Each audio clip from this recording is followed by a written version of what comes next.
Hello, good morning. Today we are going to be painting that scene. You'll be seeing it pop up on the inset shortly. Um, what struck me in this picture was the sky. I thought it was very dramatic, and I wanted to try to capture the light emanating through the clouds. Um, I'm using a dioxazine purple and cobalt blue to create the, the lighter side and also the darker sides of the sky where the sky blue is showing through.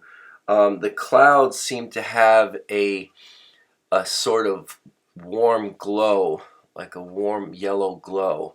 And I found that using the purple helps to bridge those colors together somewhat. Just be careful not to use like a cadmium yellow and an ultramarine blue, because when those two touch, you will get green, no doubt.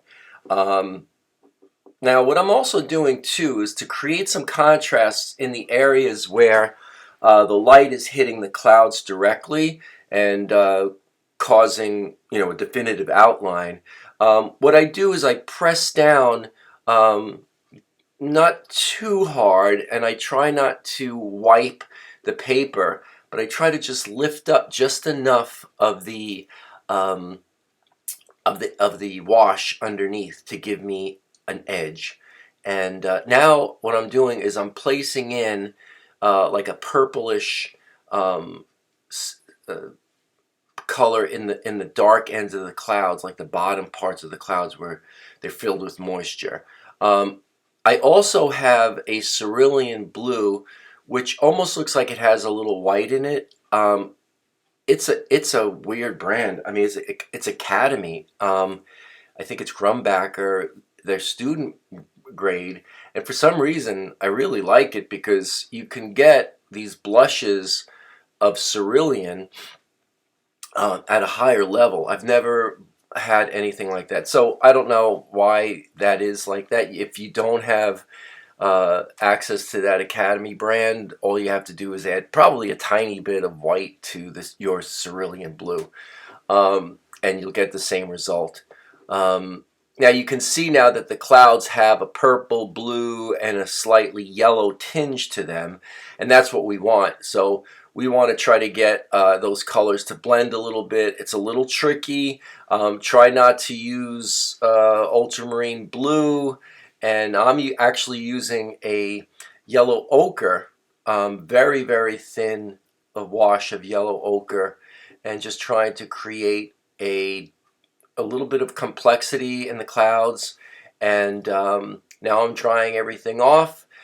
I believe this is it. I might go back and do a little bit more. I don't know. I don't think I do.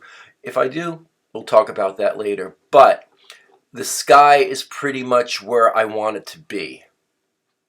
So um, now I'm working on the landmass. Basically, if we look in the inset, I wanted mine to have a little bit more color, so I'm going for a mixture of sap green and burnt umber to get this get that color. I do start adding some warm tones in uh, later on. If it's not in this wash, it's in the second wash. I believe I do go over this one more time, just to get the striations in the bluff there. Um, so now it's probably not green. Chances are it's probably brownish green or more brown than green. But I wanted the painting to have just a little bit more color impact.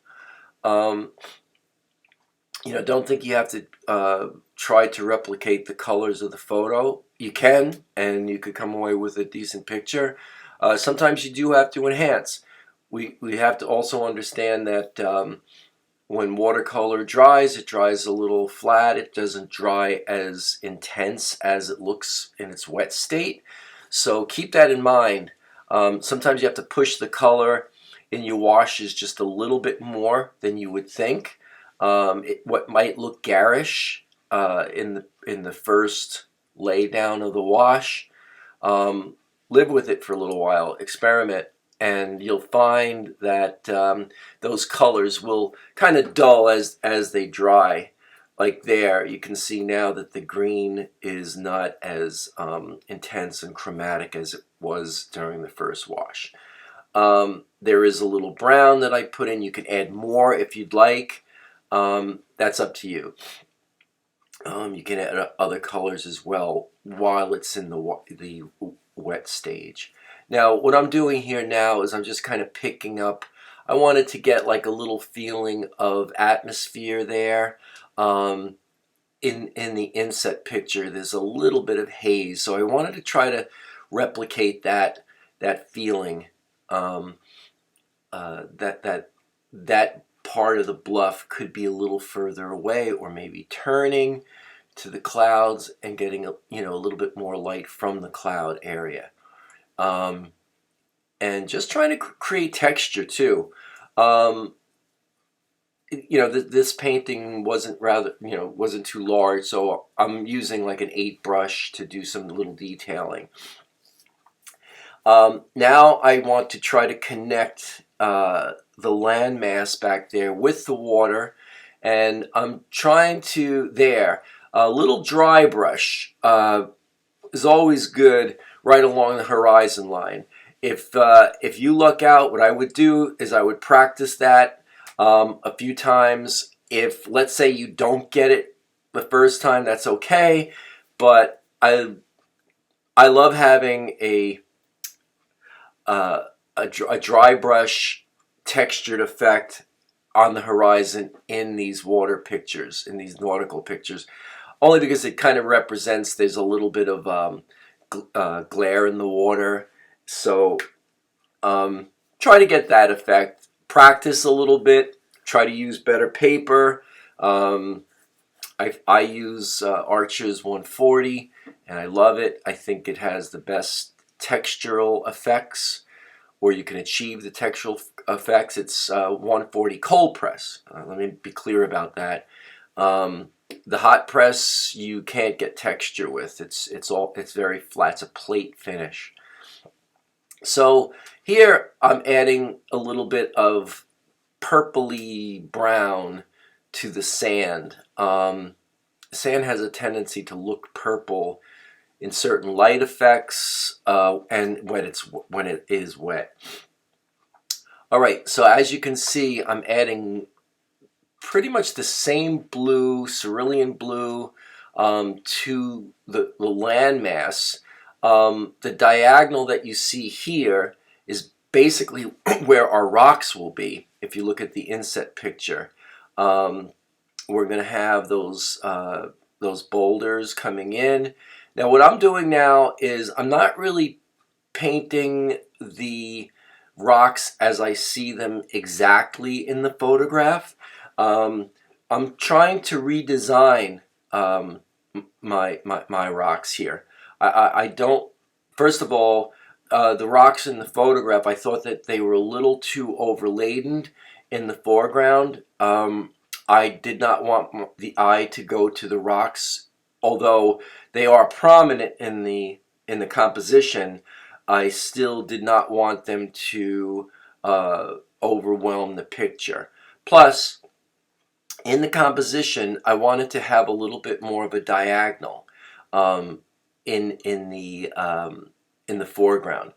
Now, that diagonal is actually counter to the diagonal that's in the bluff in the distance, the big green landmass back there. In painting, in composition, it's always pleasing to the eye to have converging diagonals. It just makes for an interesting painting. You try to stay away from repetitive parallel lines, where you have, water line, rock line being the same, basically on the same tangent.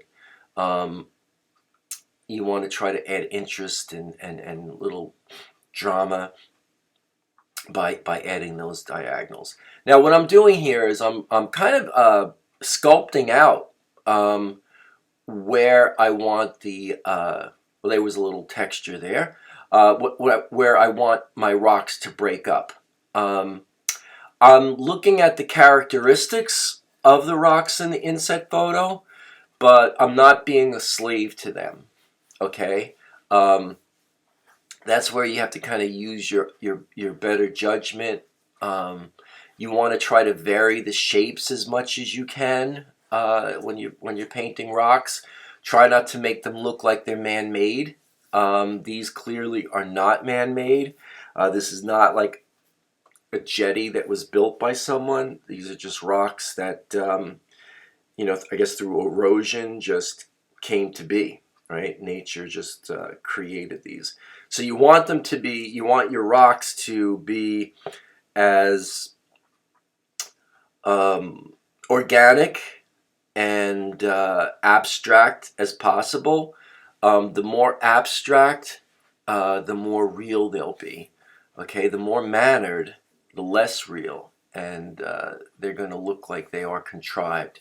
So sometimes just sketching shapes, sometimes putting down big washes of color creates an abstraction, and you can add accents to those abstractions to create your rocks as well.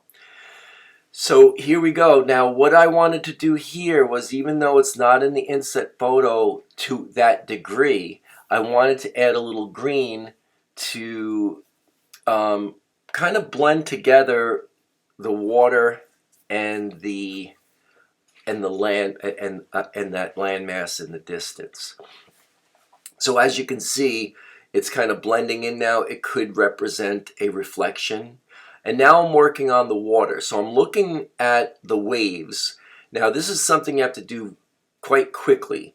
As you put that line down, you have to just put a little water at the lower part of that wash. And what that does is it gives you like that illusion of the wave turning up. Okay, so it doesn't just look like an abrupt line. An abrupt line would work too. That's fine. But if you want to create that illusion of a wave, think in terms of adding just a little water underneath the wash. But you must do this quickly, or else the wash will dry, or at least the wave will dry, and you won't be able to turn that form. Now I'm adding some other colors that I see in the picture, very faint. I wanted to pick up a little bit of the yellow in that probably what would be perceived as wet sand. Now here I just did something a little interesting, and I just put a little bit of spray right at that little part of that bluff, and it kind of gives us a little feeling that, you know, maybe that cloud just opened up enough to illuminate the peak of that little bluff point there. All right, so these are things that you have to kind of do. Is it in the photograph? No, it's not. But you kind of have to, sometimes you paint, or at least I do, I paint from experience. Things that I see in nature, I try to replicate in a painting.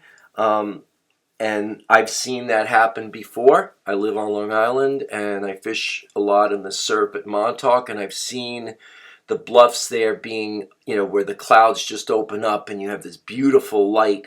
It's almost like a spotlight. Now here we go. So this is the unveiling, and I'm pulling back the tape from the picture.